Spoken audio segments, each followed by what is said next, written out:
warahmatullahi wabarakatuh. Jadi kami di sini akan menjelaskan tentang definisi lemak, sumber lemak, manfaat lemak, serta uji analisis pada lemak. Lemak merupakan suatu molekul yang terdiri atas oksigen, hidrogen, karbon, serta terdapat dalam nitrogen dan fosforus.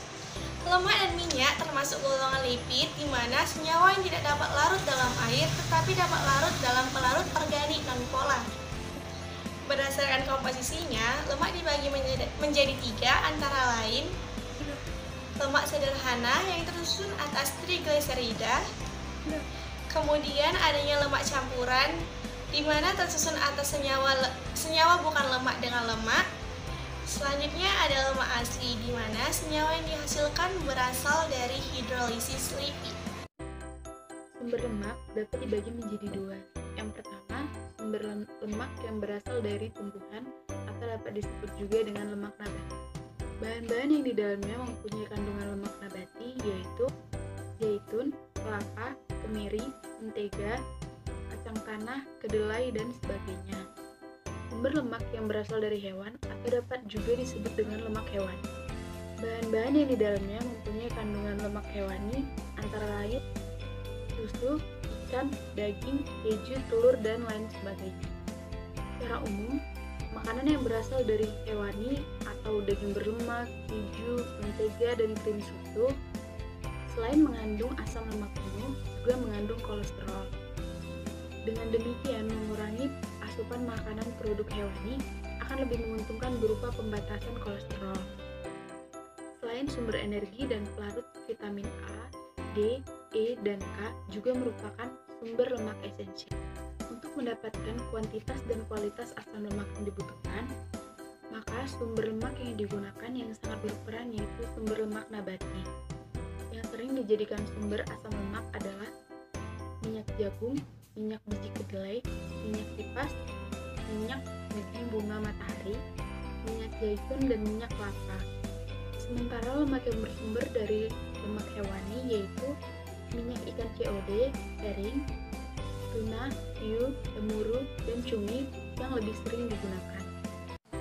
Lemak termasuk salah satu komponen makanan multifungsi yang sangat penting untuk kehidupan. Lemak memiliki banyak manfaat, yaitu sebagai sumber energi, pelindung organ-organ tubuh, isolator dalam menjaga keseimbangan suhu tubuh, serta pelarut vitamin A, D, E, dan K.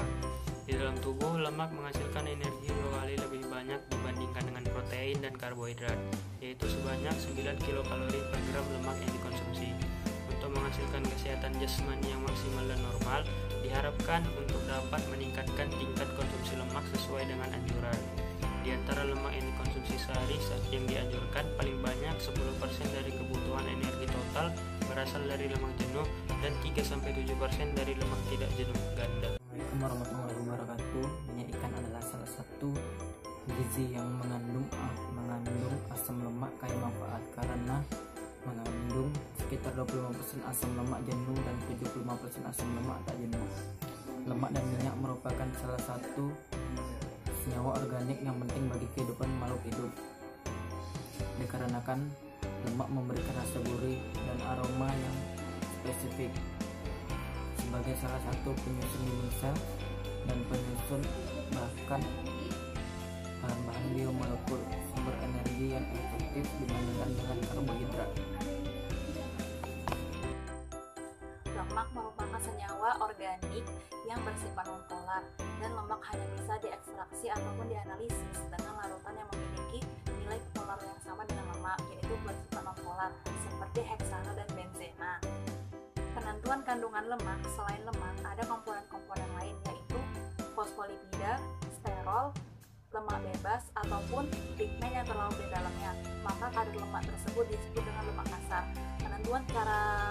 Cara penentuan kadar lemak kasar yaitu salah satunya dengan cara kering, yaitu dengan metode ekstraksi Sofret, di mana pelarut akan dididihkan sesuai dengan titik ininya hingga akan mengeluarkan uap. Uap itu nanti akan masuk ke pipa pendingin dan uapnya itu akan mengembun dan menetes pada bahan yang akan diekstraksi.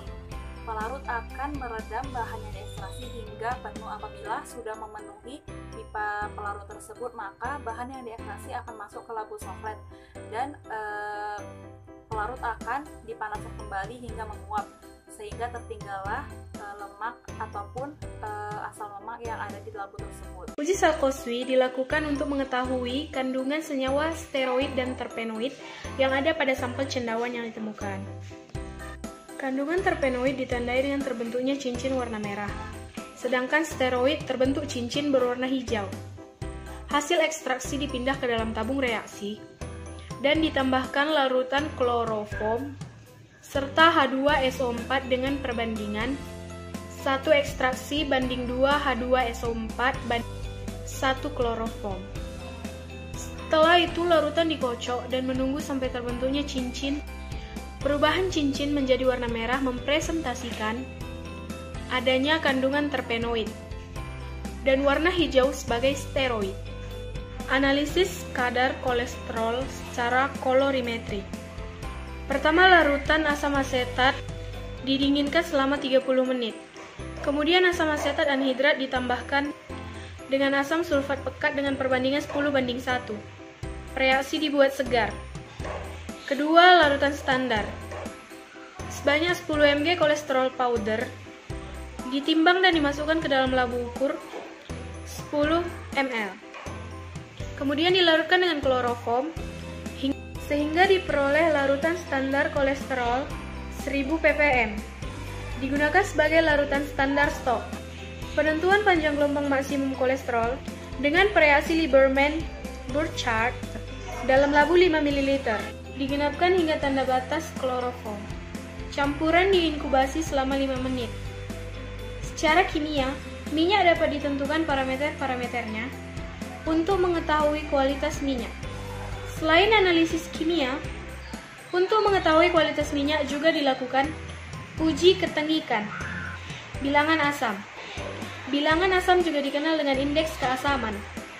Didefinisikan sebagai banyaknya miligram kalium hidrosida atau KOH yang bebas dalam 5 gram minyak, lemak, resin, balsam atau senyawa-senyawa organik serupa dengan komposisi yang kompleks. Bilangan penyabunan didefinisikan sebagai banyaknya miligram KOH yang dibutuhkan untuk menyabunkan lemak secara sempurna dari 5 gram lemak atau minyak. Bilangan perosida merupakan nilai terpenting untuk menentukan derajat kerusakan pada minyak atau lemak. Asam lemak tidak jenuh dapat mengikat oksigen pada ikatan rangkapnya sehingga membentuk ikatan peroksida.